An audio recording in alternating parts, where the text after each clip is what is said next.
इतना कहने के बाद उसके होंठों के और करीब जा ऋतिक कहता है, और बस अपने होंठों का एहसास रहने दूंगा, फिर तुम भूल जाओगे किसी ने तुम्हें मेरे अलावा किस किया है।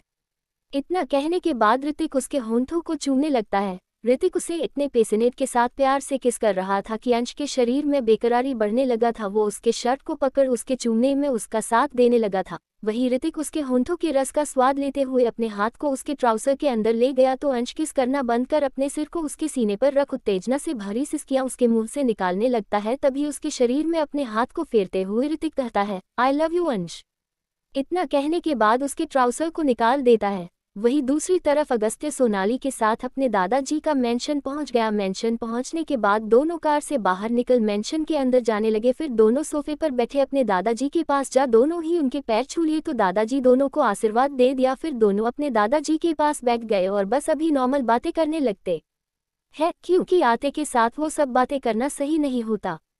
वहीं दूसरी तरफ कबीर को उस आदमी का पूरा डिटेल मिल चुका था, साथ ही कुछ और राज भी। इसे देख कबीर अपने लैपटॉप को बंद कर खड़ा हो जाने लगता है। तभी इवान जो टीवी देख रहा था वो कबीर को जाता देख सवाल करता है, कहाँ जा रहे हो। इवान के सवाल पर कबीर जाते हुए ही कहता है, कंपनी।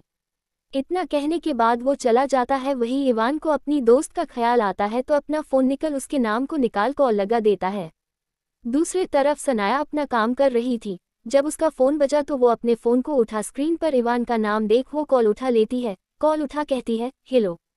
ये सुन वो झट से कहता है, तू तो अपने दोस्त को भूल ही गई है। इवान की बात को सुन वो अपने काम को करना बंद कर कहती है, अब मेरा तेरे जैसा कोई भाई तो है नहीं जो तेरा सारा काम हैंडल कर ले। ये सुन इवान अपने मुंह का पाउट बना कहता है, हम दोनों को इक्वल काम करना पड़ता है, पर मैं टेढ़ा एक्टिव इंसान तो मैं अपने काम को जल्द ही खत्म कर लेता हूँ। इवान का बात सुन सनाया मजाकिया अंदाज में हंस देती है। दोनों फिर नॉर्मल हाल चाल पूछने वाला बातें करने लगते हैं। तभी जानवी अंदर आ कहती है, मैम कॉफ़ी। ये सुन सनाया झट से कहती है, कितनी बार कही हूँ मैम मत बुलाया करो। इतना कहने के बाद उसके हाथ से कॉफ़ी ले सवाल करती है, तुम्हारा कॉफ़ी। ये सवाल सुन जानवी झट से कहती है, मुझे कॉफ़ी नहीं पीना मैम। सॉरी सनाया। ये सुन सनाया ओके कह देती है तो जानवी सामने के सोफे पर जा बैठ अपना काम करने लगती है। वही सनाया जानवी को मुस्कुराते हुए देख इवान से बात करती रहती है। तभी उसके दिमाग में एक आइडिया आता है तो वो झट से कहती इवान से कहती है, बेबी डे पर कहाँ जाना है तुम्हें। सनाया का ऐसा सवाल सुन इवान हैरान था और सोचने लगा उसकी दोस्त नशा तो नहीं करके बैठी है ना। वही दूसरी तरफ बेबी शब्द सुन जानवी के चेहरे पर उदासी छा गया था और वो अपने उदास नजरों से अपने चेहरे को झुकाए ही अपने मन में ही कहती है, सनाया बेबी किसे कह रही है, क्या वो सनाया का बॉयफ्रेंड है। होगा ही, डेट पर जाने की बात कर रही है, पर इतने दिनों में मुझे आज ही सिर्फ क्यों पता चला। वैसे मुझे इतना बुरा क्यों लग रहा है।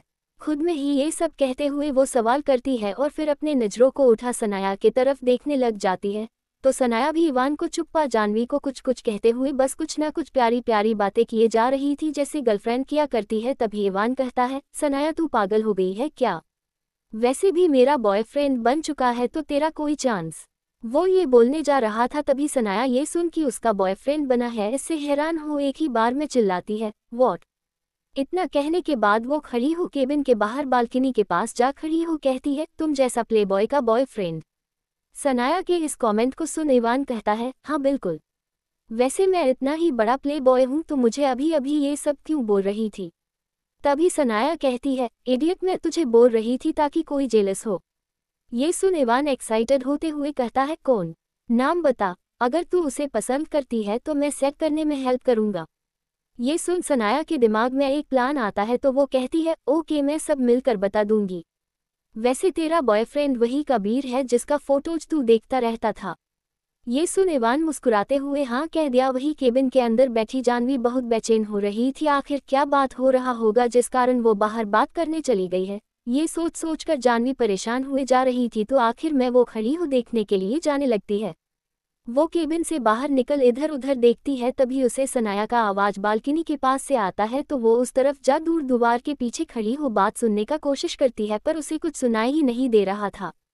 वही दूसरी तरफ कबीर रेहान के केबिन जाने के बाद दरवाजा नॉक करता है तो रेहान अपने कठोर आवाज में कहता है, कमिंग। परमिशन मिलता सुन वो केबिन के अंदर जाने के लिए दरवाजा खोल देता है। फिर केबिन के अंदर जा रेहान के पास खड़ा हो कहता है, सर उस आदमी का मुझे पूरा डिटेल मिल चुका है। अपने बात को कहने के वक्त कबीर के आंखों में गुस्सा भरा था। जब उसे कठोरता से बोलता सुना तो रेहान उसे देख कहते हुए सवाल करता है, ये तो ठीक है पर कोई और बात भी है क्या जिस कारण तुम इतने गुस्से में हो? रेहान के सवाल को सुन कबीर बस इतना ही कहता है, बॉस। इतना कहने के बाद वो शांत हो जाता है, फिर जवाब न दे परमिशन मांगता है, बॉस क्या मैं उस आदमी का जान ले सकता हूँ? उस आदमी के लिए इतना गुस्सा कबीर के चेहरे में देख रेहान को समझ आ गया था जरूर कोई बहुत बड़ा बात है। वो खड़ा हो कबीर के पास जा डेस्क से लद उसके कंधे पर अपने हाथ को रख सवाल करता है, बात क्या है कबीर? जब रेहान ने इतने अपनेपन से सवाल किया तो कबीर उदासी और गुस्से से भरे आवाज में कहता है, बॉस, इसने वो सब मेरी बहन के साथ किया था। मैं अपनी बहन को हर जगह ढूंढ रहा हूं पर वो मुझे कहीं नहीं मिल रही है। कबीर के पास्ट को थोड़ा बहुत रेहान जानता था। रेहान एक गहरी सांस भर कहता है, तुम जैसे इसके साथ डील करना चाहते हो कर सकते हो, बाकी इसके अलावा उसके बाप को तो मैं बताऊंगा, उसके कारण मेरा सान बहुत तकलीफ सहा है। ये सुन कबीर ने अपने चेहरे को हाँ में हिला देता है, फिर रेहान अपने चेयर पर जा बैठ उस फाइल को देखते हुए सवाल करता है, क्या इवान को उसके भाई के बारे में नहीं पता है? जब सोनाली उस पर इल्जाम लगा रही थी तो इवान ने ऐसा कुछ क्यों नहीं बताया? ये सुन कबीर कहता है, शायद उसे पता ही ना हो। कबीर की बातों को सुन रेहान उसकी तरफ देखने लगता है, तभी कबीर आगे कहता है, बॉस, मैं जब इवान के साथ फुटेज देख रहा था तब उसने सिर्फ ये कहा था, ये मैं नहीं हूँ, एक बार भी उसने ये नहीं कहा कि ये मेरा भाई है।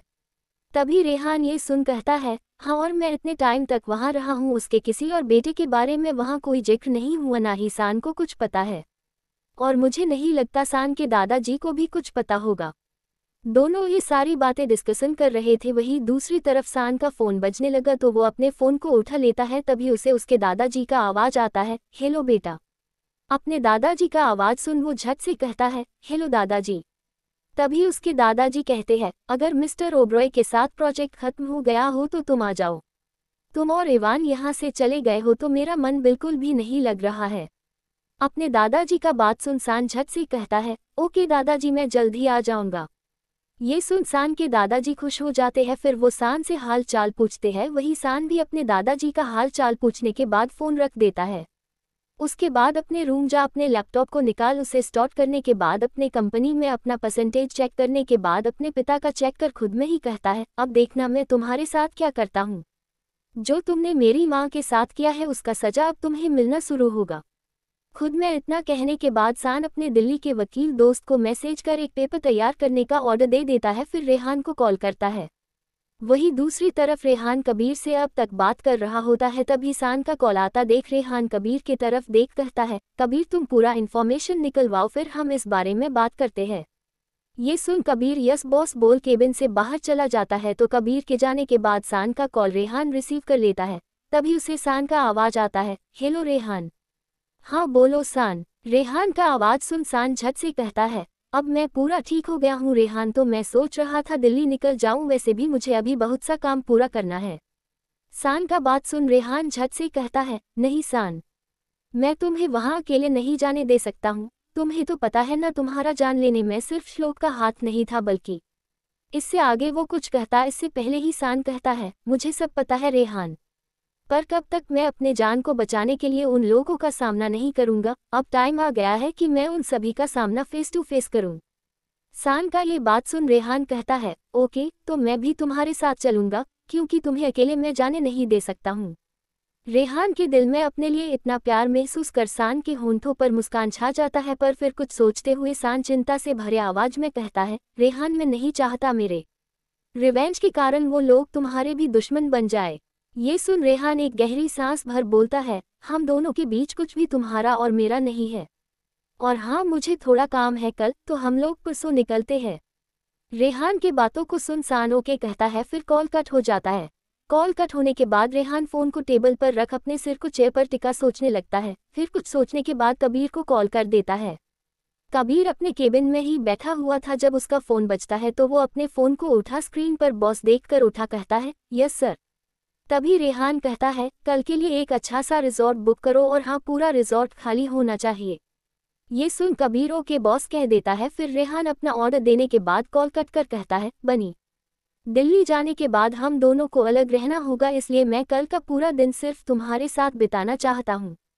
खुद से इतना कहने के बाद वो वापस से अपना काम करने लगता है। वहीं दूसरी तरफ अगस्त्य और सोनाली दोनों ही दादाजी के साथ बैठे थे। तभी अगस्त्य कहता है, दादाजी मुझे आपसे कुछ बात करना है। ये सुन अमर जी कहते हैं, हाँ बेटा बोलो। ये सुन अगस्त्य सोनाली की तरफ देख कहता है, सोनाली, दादाजी को तुम्हारे हाथ का चाय पसंद है तो क्या तुम चाय बनाकर ला सकती हो? अगस्त्य की बातों से ही उसे समझ आ गया था उसे दादाजी से अकेले में रेहान और सान का बात करना है ताकि वो मना सके। तो सोनाली मुस्कुराते हुए हाँ कह देती है, फिर किचन जाने लगती है। तभी अगस्त्य कहता है, ध्यान से। सोनाली को पता था बहुत जल्दी अगस्त्य ये लाइन बोलेगा, क्योंकि अगस्त्य उसे काम करने भेजना तो चाहता नहीं था पर अभी सिर्फ मजबूरी था इसलिए वो भेज दिया। सोनाली वहां से चली गई। उसके जाने के बाद अगस्त्य कहता है, दादाजी आप ही कहते थे ना प्यार है, इसी वजह से आज भी परिवार परिवार है और प्यार है, इसलिए ही इंसानियत जिंदा है, साथ ही हमारे अंदर का भावना भी। ये सुन अमर जी कहते हैं, हाँ। जब अमर जी ये कहते हैं तो अगस्त्य कहता है, तो क्या आपको पहले कभी लगता था रेहान के अंदर कोई भावना है, इंसानियत है, या फिर उसे परिवार का कोई मोल पता है? उसके मॉम डैड के जाने के बाद वो एक पत्थर दिल का इंसान बन गया था जिसके अंदर किसी के लिए कोई भावना ना हो। पर आज देखिए आप रेहान को, जब से उससे प्यार हुआ है उसके अंदर पर दिल जो धड़कना बंद कर गया था वो धड़कने लगा है। अब वो रिश्तों को समझने लगा है, इंसानों का कदर करने लगा है। अगस्त्य की बातों को सुन अमर जी झट से कहते हैं, तुम कहना क्या चाहते हो अगस्त्य? रेहान को मैं एक लड़के के साथ रहने दे दूं? लोगों का सोचा है क्या कहेंगे ये देखकर? अपने दादाजी की बातों को सुन अगस्त्य झट से कहता है, लोगों का काम है कहना दादाजी, पर आप खुद सोचो मौसा जी मौसी जी के जाने के बाद वो हैवान बन गया था पर आज सान के उसके जिंदगी में आने की वजह से वो वापस से इंसान बना है। अगर आप उसके जिंदगी से सान को छीन लेते हो तो शायद रेहान फिर पहले जैसा बन जाए। तो फिर आप खुद को माफ कर लोगे ना दादू? क्योंकि उस बार तो भगवान की वजह से वो वैसा बन गया था, पर आज आप अगर रेहान का ना सोच दुनिया का सोचे तो फिर रेहान पहले की तरह बन जाएगा।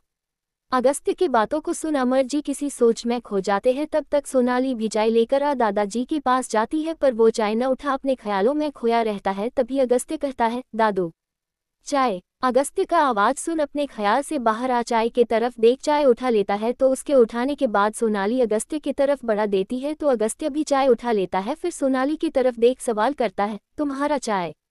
ये सवाल सुन सोनाली कह देती है, मेरा मन नहीं। ये सुन अगस्त्य कुछ नहीं कहता है। वही सोनाली फिर वही अगस्त्य के बगल में जा बैठ जाती है।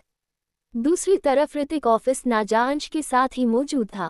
आज ऋतिक अंश को कॉलेज भी जाने नहीं दिया था और वो पढ़ रहा था तो पढ़ने भी नहीं दे रहा था। तभी अंश इरिटेट हो ऋतिक की तरफ देख कहता है, क्या कर रहे हैं आप? क्या चाहिए आपको? अंश के सवाल को सुन अपने हाथ को ऋतिक अंश के ट्राउजर के पास रख कहता है, वही जो रात को तुमने दिया था। ऋतिक की बातों को सुन अंश का चेहरा टमाटर की तरह लाल हो जाता है। वो अपने लाल चेहरे के साथ ऋतिक को देख कहता है, क्या है ऋतिक? मेरा सेमेस्टर 1 का एग्जाम जल्द ही आने वाला है, मुझे पढ़ने दो। अंश की बातों को सुन अपने हाथ को उसके ट्राउसर के अंदर ले जाते हुए कहता है, तुम पढ़ाई करो और मैं तुम्हारे शरीर के साथ खेलता हूँ। ये सुन अंश का चेहरा टमाटर की तरह लाल हो जाता है। साथ ही जैसे जैसे ऋतिक उसे छू रहा था वैसे वैसे अंश की सांसें गहरी होती जा रही थी।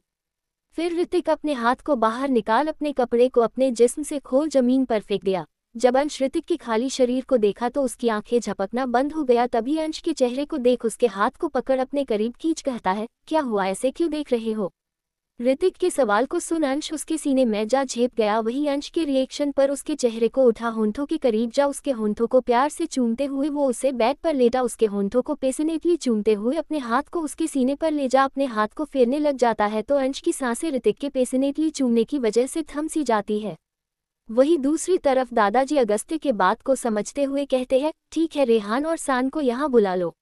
अगर मुझे भरोसा हो जाएगा ही सान ही है जो रेहान के गुस्से और उसके हर बुरे आदत को बदल सकता है और उसे उसके पास से बाहर ला सकता है, तो मैं उन दोनों के रिश्ते के लिए मैं मान जाऊंगा। ये सुन अगस्त्य सोनाली दोनों के होंठों पर मुस्कान छा जाता है। तभी अगस्त्य झट से कहता है, मैं अभी उन दोनों को कॉल कर यहाँ बुलाता हूँ। अगस्त्य की खुशी और एक्साइटमेंट को देख अमर जी उसे घूर कर देखते हैं। तभी अगस्त्य अपने चेहरे पर हमेशा रहने वाला नॉर्मल कोल्ड लुक ले आता है। तभी अमर जी अपने मन में ही बोलते हैं, ये दोनों भाई एक दूसरे का चेहरा भी देखना पसंद नहीं करते थे और आज अगस्त्य रेहान के लिए स्टैंड ले रहा है। मुझे तो यकीन नहीं हो रहा है, क्या ये सान के वजह से हुआ है? अपने बात को कहने के बाद वो खुद से ही सवाल करता है। वही अगस्त्य रेहान को कॉल कर साइड में बात करने के लिए चला जाता है। रेहान अपने केबिन में बैठा काम कर रहा था। जब उसका फ़ोन बजा तो वो अपने फ़ोन को उठा स्क्रीन पर नाम देखता है, अगस्त्या का नाम देख वो कॉल रिसीव कर लेता है। तभी अगस्त्य कहता है, दादू तुम्हें और सान को यहाँ बुलाए हैं आज, वो तुम दोनों का लव टेस्ट लेने वाले हैं। अगर उन्हें लगेगा सान तुम्हारे लिए परफेक्ट है तो वो तुम दोनों की शादी के लिए मान जाएंगे। ये सुन रेहान के होंठों पर मुस्कान छा गया। तभी रेहान झट से कहता है, ये कैसे हुआ? रेहान के सवाल पर बहुत गर्व के साथ अगस्त्य कहता है, मेरे कारण। अब तुझे अपने भाई को पार्टी देना होगा। ये सुन रेहान मुस्कुराते हुए कहता है, थैंक्स भाई, और जो भी पार्टी चाहिए हो ले ले, इतनी बड़ी खुशी के आगे तो तू मेरा सारा प्रॉपर्टी भी मांग ले तो मैं दे दूंगा। रेहान की बातों को सुन अगस्त्य हंसने लगता है, फिर हंसते हुए ही कहता है, ठीक है, वैसे मुझे कोई प्रॉपर्टी नहीं चाहिए, बल्कि बहुत सान को अपने हौंद का खाना बना खिलाया है, आज रात का खाना तू यहाँ आ बनाकर खिलाएगा। ये सुन रेहान के माथे पर पसीना छा जाता, क्योंकि एक या दो के लिए खाना बनाना आसान है, पर इतने लोग रहेंगे, इतने लोगों के लिए खाना बनाना मतलब अपना शरीर को पूरा थका लेना। फिर भी अगस्त्य ने इतना बड़ा काम किया था उसके लिए, तो वो कह देता है, ओके। इतना कहने के बाद रेहान बाय बोल कॉल कट कर देता है। कॉल कट करने के बाद बिना देरी करते हुए वो खड़ा हो अपने केबिन से बाहर निकल जाने लगा। फिर एलिवेटर के पास जा, एलिवेटर के अंदर जा, ग्राउंड फ्लोर का बटन प्रेस कर देता तो कुछ ही वक्त में एलिवेटर नीचे आ गया। फिर वो एलिवेटर से बाहर निकल कार के पास जा, कार के अंदर बैठ अपने मेंशन जाने के लिए निकल जाता है। वहीं दूसरी तरफ रेहान अंश के साथ प्यारा मोमेंट बिताने के बाद उससे अलग हो कहता है, तुम्हारा एग्जाम आ रहा ना, आज से तुम कोई काम नहीं करोगे, घर का सिर्फ पढ़ाई करोगे। और इतना कहने के बाद उसके करीब जा उसके गर्दन को चूम कहता है, बस मुझसे प्यार। ये सुन अंश मुस्कुराते हुए कहता है, फिर घर का काम कौन करेगा? ये सवाल सुन ऋतिक मुस्कुरा कर कहता है, मैं हूं ना घर का काम करने के लिए। इतना कहने के बाद वो अपने कपड़े पहनने लगता है। वही अंश के होंठों पर मुस्कान छा जाता है, फिर वो भी अपने कपड़े पहनने लगता है। कुछ ही वक्त में दोनों का कपड़ा पहनना हो जाता है। तभी अंश कहता है, आपको इतना सारा ऑफिस का काम है और आप मेरे घर पर रुक घर का काम करोगे? अंश के बातों को सुन उसके होंठों के करीब जा लाइट किस कर उससे दूर हो कहता है, ऑफिस के काम को मैं यहाँ बैठकर भी कर सकता, तुम्हारे घर का काम करते हुए कर सकता और तुम्हें प्यार करते हुए भी कर सकता हूँ। ऋतिक के बातों को सुन अंश हंसने लगता है और उसके हंसी को देख ऋतिक को बहुत अच्छा लग रहा था। फिर वो उसके सिर पर अपने हाथ को फिर कहता है, मैं कुछ खाने के लिए बनाता हूँ, तुम पढ़ाई करो। ये सुन अंश हाँ कह देता है। वही ऋतिक खाना बनाने चला जाता है। ऐसे ही कुछ वक्त बीत जाता है। वही रेहान अपने मेंशन पहुंचने के बाद सान के पास जा कहता है, चलो मेरे साथ। ये सुन सवाल से भरे नज़र से रेहान को देख सान सवाल करता है, कहाँ? सान के सवाल का कोई जवाब ना दे, बस उसके हाथ को पकड़ अपने साथ ले जाने को लगता है। वही सान बेचारा बस उससे पूछते रह जाता है, पर रेहान उसे कुछ भी नहीं बताता है। फिर उसे अपनी कार के पास ले जा, कार का दरवाजा खोल कहता है, बैठो। ये सुन सान अब कोई सवाल ना कर कार के अंदर जा बैठ जाता है। फिर रेहान कार डोर लॉक कर दूसरी तरफ जा कार डोर खोल कार के अंदर जा बैठ जाता है। फिर डोर लॉक कर सीट बेल्ट लगा कार स्टार्ट कर देता है। वही सान रेहान को बस देखने लगता है तो रेहान कार ड्राइव करते हुए ही कहता है, सान तुम्हें नानू को आज ही इम्प्रेस करना होगा। नानू तुम्हारा लव टेस्ट लेना चाहते हैं, अगर तुम पास हो गए तो नानू हमारे रिश्ते के लिए मान जाएंगे। ये सुन सान खुशी से रेहान को देखता है, फिर कहता है, रेहान नाना जी तो मान जाएंगी, पर मैं अपने दादाजी को कैसे सब कुछ बताऊं, और जब तक मैं उस इंसान से अपना रिवेंज न ले लूं मैं नहीं कुछ बता सकता दादाजी को। ये सुन रेहान सान के तरफ देख कहता है, सान जब तक तुम अपना रिवेंज ना ले लो तब तक तुम धीर सान दोनों बनकर अब तक रहते आए हो, तो आगे भी अभी ऐसे ही बनकर रहो, बाकी हम बाद में मिलकर मना लेंगे। ये सुन सान मुस्कुरा कर हाँ कर देता है। फिर धीरे धीरे ये रास्ता पार होने लगता है। फिर कुछ ही वक्त के बाद कार मेंशन के अंदर जा रुक जाता है। कार रोकने के बाद रेहान और सान दोनों ही कार से बाहर निकल जाते हैं। कार से बाहर जाने के बाद वो दोनों साथ मेंशन के अंदर जाने लगते हैं। मेंशन के अंदर जब दोनों जाते हैं तो दोनों ही अमरजी के साथ सोनाली और अगस्त्य को भी देखते हुए तीनों के पास जाते हैं। फिर सान पैर छूने को होता है, पर अमरजी अपने पैर को पीछे कर लेते हैं तो सान को ये देख बहुत बुरा लगता है। वो खड़ा हो अपने सिर को झुका लेता है। तभी अमरजी अपने हाथ के इशारे से बस बैठने का इशारा कर देता है तो रेहान जा सोफे पर बैठ जाता है, पर सान अब तक खड़ा था तो रेहान उसके हाथ को पकड़ अपने तरफ खींचते हुए कहता है, बैठ जाओ। ये सुन बेचारा सान झट से जा बैठ जाता है। तभी अमरजी कहते हैं, तुम मुझे देखे देखे से क्यों लग रहे हो? ये सुन सान झट से अमरजी की तरफ देख कहता है, मुझे पर कहाँ, वैसे आपने मुझे लड़की के रूप में देखा ही है। सान ये सब बोल रहा था तभी रेहान उसके हाथ को पकड़ उसे चुप रहने का इशारा कर दिया तो सान शांत हो जाता है। वही अमरजी अपने दिमाग में जोर डालते हुए कहते हैं, धीर ये नाम सुनते ही सान रेहान की तरफ देखता है, वही सोनाली अगस्त्य भी। किसी को समझ नहीं आ रहा था आखिर अमरजीत को इतना कुछ पता कैसे चला। वही अमरजीत सान की तरफ अपने कठोर नजरों से देखे तो रेहान सवाल करता है, कौन धीर दादाजी।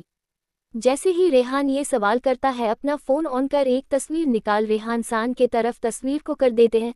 तस्वीर देख रेहान सान एक दूसरे को देखता है, फिर अमरजीत कहते हैं, ये धीर सान क्या है।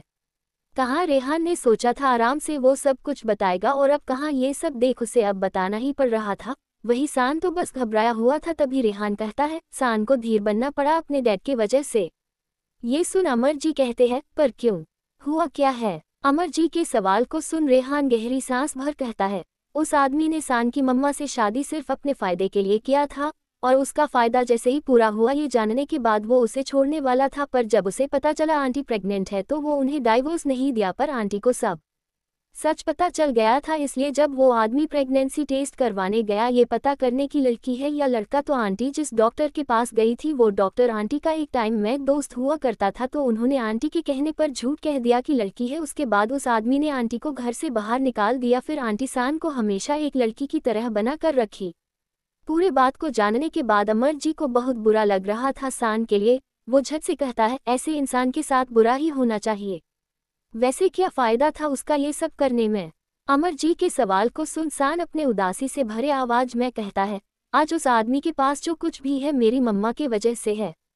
उस आदमी का अफेयर पहले से ही किसी और के साथ चल रहा था, पर फिर भी उसने मेरी माँ से शादी किया अपने डूबते बिजनेस को बचाने के लिए। शादी के बाद सब कुछ उसने मेरी माँ से छीनना चाहा, पर उसे नहीं पता था माँ के नाम बस 40% है, बाकी सब नानू मम्मा के फ्यूचर बेटे पर करके गए थे। वील में साफ लिखा था अगर मम्मा का बेटा होता है तो उनकी जायदाद का 60% उसे मिल जाएगा उसके 20 वर्ष पूरा होने पर। तो फिर जब तक मेरा 20 वर्ष पूरा नहीं होता तब तक वो मुझे सेव करके रखना चाहती थी ताकि वो आदमी मेरा जान न ले ले।